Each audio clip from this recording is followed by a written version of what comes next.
ഇന്ന് എണീക്കാൻ വേണ്ടിയിട്ട് നന്നായിട്ട് നേരം വൈകിയിട്ടുണ്ടായിരുന്നു. ഞാൻ സിറ്റ് ഔട്ടിലേക്ക് വന്ന് നോക്കിയപ്പം മഴ പെയ്തതിൻ്റെ പാടൊക്കെ ഉണ്ടായിരുന്നു കേട്ടോ. എപ്പോഴും ചെറുതായിട്ട് ചാറുന്നുണ്ടായിരുന്നു. അങ്ങനെ ഞാൻ വേഗം പോയിട്ട് കുളിക്കുകയാണ് കേട്ടോ. എന്നിട്ട് വേണം നമുക്ക് ബ്രേക്ക്ഫാസ്റ്റിൻ്റെ കാര്യങ്ങളൊക്കെ നോക്കാൻ വേണ്ടിയിട്ട്. കടല വെള്ളത്തിലിട്ടിട്ടുണ്ടായിരുന്നു കേട്ടോ. ഇന്നലെ രാത്രി വെള്ളത്തിലിട്ടിട്ടുണ്ടായിരുന്നു. അപ്പം ഞാൻ അതൊക്കെ കഴുകിയിട്ട് ഒരു കുക്കറിൻ്റെ അകത്ത് ഇട്ടിട്ടുണ്ടായിരുന്നു. എന്നിട്ട് കുറച്ച് വെള്ളം ഒഴിച്ചു.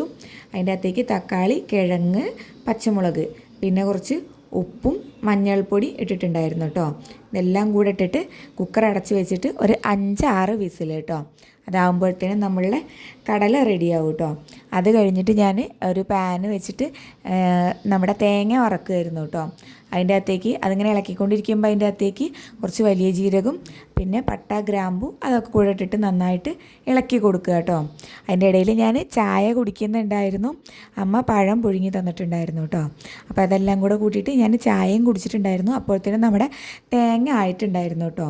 നന്നായിട്ട് കളറൊക്കെ മാറി വന്നിട്ടുണ്ടായിരുന്നു. അതിൻ്റെ അകത്തേക്ക് മഞ്ഞൾപ്പൊടി, മുളക് പൊടി, മല്ലിപ്പൊടി ഇതെല്ലാം കൂടെ ഇട്ടിട്ട് നന്നായിട്ട് അങ്ങോട്ട് വഴറ്റിയെടുത്തു കേട്ടോ. എന്നിട്ട് നമ്മളൊരു പാന് വെച്ചിട്ട് അതിൻ്റെ അകത്തേക്ക് ഉള്ളി വഴറ്റുകയാണ് കേട്ടോ. നമ്മൾക്ക് ഇതിൻ്റെ അകത്തേക്ക് ലാസ്റ്റ് ഇട്ട് കൊടുക്കാൻ വേണ്ടിയിട്ടാണ്. തേങ്ങയൊക്കെ ചിരവിയിട്ട് അരച്ചതിൻ്റെ ശേഷം നമ്മൾ ഈ ഉള്ളി വഴറ്റിയിട്ട് അതിൻ്റെ അകത്തേക്ക് ഇട്ട് കൊടുക്കണം കേട്ടോ. ഉള്ളി ഇട്ടതിൻ്റെ ശേഷം അതിലേക്ക് കുറച്ച് ഇഞ്ചി വെളുത്തുള്ളി പേസ്റ്റ് ഇട്ടിട്ടുണ്ടായിരുന്നു. കുറച്ച് വേപ്പിലയും കൂടെ ഇട്ടിട്ടുണ്ടായിരുന്നു കേട്ടോ. അപ്പോഴത്തേനും നമ്മുടെ കറി റെഡി ആയിട്ടുണ്ടായിരുന്നു. അതിൻ്റെ അകത്തേക്ക് ഞാൻ തേങ്ങ നന്നായിട്ട് അരച്ചിട്ടുണ്ടായിരുന്നു. അരച്ചത് അതിൻ്റെ അകത്തേക്ക് ഒഴിച്ചു കൊടുത്തു കേട്ടോ. എന്നിട്ട് പിന്നെ നമ്മുടെ ഉള്ളി വഴറ്റിയത് അതിൻ്റെ അകത്തേക്ക് ഇട്ട് കൊടുക്കണേ. അപ്പം കറി ഒന്ന് തേങ്ങ ഒഴിച്ചതിന് ശേഷം കറി ഒന്ന് തിളപ്പിച്ചിട്ടുണ്ടായിരുന്നു. എന്നിട്ട് നമ്മുടെ ഉള്ളി വഴറ്റിയത് അതിൻ്റെ അകത്തേക്ക് ഇട്ട് കൊടുത്തിട്ടുണ്ടായിരുന്നു കേട്ടോ. പിന്നെ നമുക്കിന്ന് രാവിലെ ബ്രേക്ക്ഫാസ്റ്റിന് ഓട്ടട ആയിരുന്നു കേട്ടോ ഉണ്ടായിരുന്നത്. എനിക്ക് ഓട്ടട ഉണ്ടാക്കാൻ വലിയ അറിവില്ല, അതുകൊണ്ട് അമ്മ ആണ് ഉണ്ടാക്കിയിട്ടുണ്ടായിരുന്നത്. അപ്പം നല്ല ടേസ്റ്റ് ഉണ്ടായിരുന്നു. അമ്മ ലാസ്റ്റത്തെ ആയിട്ട് ഉണ്ടാക്കിയിട്ടുണ്ടായിരുന്നു. അപ്പോഴാണ് ഞാൻ വീഡിയോ എടുത്തിട്ടുണ്ടായിരുന്നത്. അങ്ങനെ അതെല്ലാം കൂടെ കൂട്ടിയിട്ട് ഞാൻ സിറ്റ് ഔട്ടിൽ വന്നിരുന്നിട്ട് കഴിച്ചിട്ടുണ്ടായിരുന്നു കേട്ടോ. ഇനി അപ്പോഴത്തേന് ഉണ്ണിക്ക് സ്കൂളിൽ പോകാറായിട്ടുണ്ടായിരുന്നു. അപ്പോൾ അവന് എനിക്ക് ബായി ഒക്കെ തന്നിട്ട് അവന് സ്കൂളിലേക്ക് പോയി കേട്ടോ.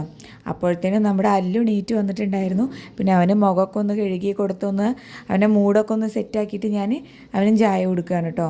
അവന് ചായ കൊടുക്കുന്നില്ല, അവന് പാലാണ് കൊടുക്കുന്നത്. പാലും ഓട്ടടയും കുറച്ച് കറിയും കൂടെ എടുത്തിട്ടുണ്ടായിരുന്നു കേട്ടോ. അങ്ങനെ ഈ പരിപാടികളൊക്കെ കഴിഞ്ഞിട്ട് വേണം എനിക്ക് കുറച്ച് പാത്രങ്ങൾ കഴുകാനുണ്ടായിരുന്നു. രാവിലെ കുക്ക് ചെയ്ത പാത്രങ്ങളൊക്കെ പുറത്ത് കൊണ്ടുവച്ചിട്ടുണ്ടായിരുന്നു കേട്ടോ. അങ്ങനെ അതെല്ലാം കഴുകിയെടുക്കുകയായിരുന്നു കേട്ടോ. അത് കഴിഞ്ഞിട്ട് വേണം നമുക്ക് കുറച്ച് ഉപ്പേരി ഉണ്ടാക്കാനുണ്ടായിരുന്നു.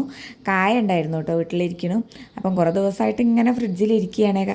പച്ചക്കായ കിട്ടിയിട്ടുണ്ടായിരുന്നു. അപ്പം ഞാൻ അതെടുത്തിട്ട് ഉപ്പേരി വയ്ക്കാമല്ലോ എന്ന് വിചാരിച്ചിട്ട് അതൊക്കെ നേരെ ആക്കിയിട്ട് ചെറിയ കഷ്ണാക്കിയിട്ട് കട്ട് ചെയ്തു കേട്ടോ.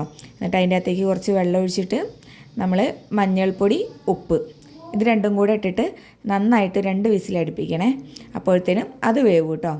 അത് കഴിഞ്ഞിട്ട് അതിൻ്റെ അകത്തേക്ക് നമുക്ക് ഉള്ളി, വെളുത്തുള്ളി എല്ലാം കൂടെ ചതച്ചിട്ട് വെളിച്ചെണ്ണയിൽ വഴറ്റിയിട്ട് അതിൻ്റെ അകത്തേക്ക് ഇട്ട് കൊടുക്കണം. വെളുത്തുള്ളിയും ചുവന്നുള്ളിയും ചുവന്ന മുളകും വേപ്പിലയും കൂടെ അങ്ങനെ ഇതെല്ലാം കൂടെ മിക്സ് ചെയ്തിട്ട് നമ്മൾ ഇതിൻ്റെ അകത്തേക്ക് ഇട്ട് കൊടുക്കണേ. അപ്പോഴത്തേനും നമ്മുടെ വെന്തിട്ടുണ്ടായിരുന്നു. കായ വേവിച്ചത് വെന്തിട്ടുണ്ടായിരുന്നു കേട്ടോ. അപ്പോൾ ഒരു ചട്ടി വെച്ചു, അതിൻ്റെ അകത്തേക്ക് വെളിച്ചെണ്ണ ഒഴിച്ചു, കടുക് പൊട്ടിച്ചിട്ടുണ്ടായിരുന്നു. എന്നിട്ട് അതിൻ്റെ അകത്തേക്ക് നമ്മുടെ ഈ ചതച്ച് വെച്ച മിക്സ് അതിൻ്റെ അകത്തേക്ക് ഇട്ട് കൊടുത്തിട്ട് ഒരു 2 മിനിറ്റ് ഒന്ന് ഇളക്കി കൊടുക്കുക കേട്ടോ. അതിൻ്റെ പച്ചമണമൊക്കെ പോയതിന് ശേഷം അതിൻ്റെ അകത്തേക്ക് ഇട്ട് കൊടുത്തിട്ടുണ്ടായിരുന്നു കേട്ടോ. അത് കഴിഞ്ഞിട്ട് ഞാൻ മെഷീനിൽ കുറച്ച് തുണികൾ ഇട്ടിട്ടുണ്ടായിരുന്നു, ഓൾറെഡി ഇട്ടിട്ടുണ്ടായിരുന്നു ഇത് ചെയ്യുമ്പം. അപ്പോൾ അത് സൗണ്ട് വന്നിട്ടുണ്ടായിരുന്നു കേട്ടോ. അപ്പോൾ അത് വെള്ളമൊക്കെ ഒന്ന് പുറത്തേക്ക് തിരിച്ചിട്ടു. എനിക്ക് വിശക്കുന്നുണ്ടായിരുന്നു. അപ്പോൾ ഞാൻ കഴിക്കാൻ നിൽക്കുകയാണ് കേട്ടോ. അപ്പോഴത്തേനും ഉച്ച ആയിട്ടുണ്ടായിരുന്നു കേട്ടോ. 1 മണിയൊക്കെ ആയിട്ടുണ്ടായിരുന്നു. അപ്പോൾ അല്ലൂസിന് വിശക്കണില്ല എന്ന് പറഞ്ഞു. അപ്പോൾ ഞാൻ കഴിക്കട്ടെ എന്ന് പറഞ്ഞിട്ട് ഞാൻ കഴിക്കുമായിരുന്നു കേട്ടോ. അപ്പോൾ അവൻ്റെ അടുത്ത് കുറച്ച് നേരം കൊഞ്ചിയിട്ട് ഞാൻ ഫുഡ് കഴിക്കുകയാണ് കേട്ടോ. രാവിലത്തെ കടലക്കറി ഉണ്ടായിരുന്നു, പിന്നെ ഇന്നലത്തെ പപ്പടം ഉണ്ടായിരുന്നു. അപ്പോൾ അങ്ങനെ എല്ലാം കൂടെ കൂട്ടിയിട്ട് കഴിക്കുകയാണ് കേട്ടോ.